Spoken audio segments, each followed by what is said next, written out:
നമ്മൾ കുന്നംകുളത്തേക്കാണ് ഒന്ന് പോകുന്നത്. കുന്നംകുളത്ത് ബസ് സ്റ്റാൻഡിൽ നിന്ന് ബസിന്റെ മോഷണം പോയി. കൊള്ളാലോ, ഒരു സിനിമാ കഥ പോലെയുണ്ട്. കുന്നംകുളം ഗുരുവായൂർ റൂട്ടിൽ സർവീസ് നടത്തുന്ന ഷോണി ബസ്സാണ് മോഷണം പോയത്. നമ്മൾ സാധാരണ മോഷ്ടിക്കാൻ പോകുന്ന സമയത്ത് സ്വർണം മോഷ്ടിച്ചു എന്ന് കേട്ടിട്ടുണ്ട്, തുണിത്തരങ്ങളൊക്കെ മോഷ്ടിച്ചു എന്ന് കേട്ടിട്ടുണ്ട്, പിന്നെ അവിടെയുള്ള TV, വാഷിംഗ് മെഷീൻ, പണ്ടൊക്കെ VCR മോഷണം പോയി എന്ന് കേൾക്കുമായിരുന്നു. ഇപ്പോൾ അടിച്ചുകൊണ്ട് പോയതൊരു ബസ് തന്നെയാണ്. ഷോബി, ഇതാണ് പ്രേക്ഷകർ കാണുന്ന മോഷണം പോയ ബസ്സാണ് ദൃശ്യങ്ങളിൽ കാണുന്നത്. മണിക്കൂറുകൾക്ക് ശേഷം ഇപ്പോൾ ബസ് കണ്ടെത്തിയ വിവരമാണ് നമുക്ക് ലഭിക്കുന്നത്. ജെയ്സൺ ചാമവളപ്പിൽ നമുക്കൊപ്പം ചേരും. Jason Chamavalappil, very good morning. വളരെ കൗതുകകരമായ ഒരു വാർത്തയാണ് നമ്മൾ പ്രേക്ഷകരുമായി പങ്കുവയ്ക്കുന്നത്. അടിച്ചോണ്ട് പോയതൊരു ബസ്സാണ്.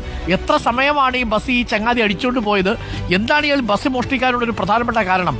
എന്താണ്, അടയ്ക്കയാണെങ്കിൽ മടിയിൽ വയ്ക്കാം എന്ന് പറയുമല്ലോ അല്ലേ? അടയ്ക്ക മരമാണെങ്കിൽ എന്ത് ചെയ്യുമെന്ന് പറഞ്ഞതുപോലെ ഈ ബസ് ഇയാൾ ഈ മോഷ്ടിച്ചോണ്ട് പോയിട്ട് എന്ത് ചെയ്യാനായിരുന്നു ഇദ്ദേഹത്തിന്റെ പരിപാടി? ചുമ്മാ തമാശയ്ക്ക് കാണിച്ചൊരു നമ്പരാണോ ഇത്?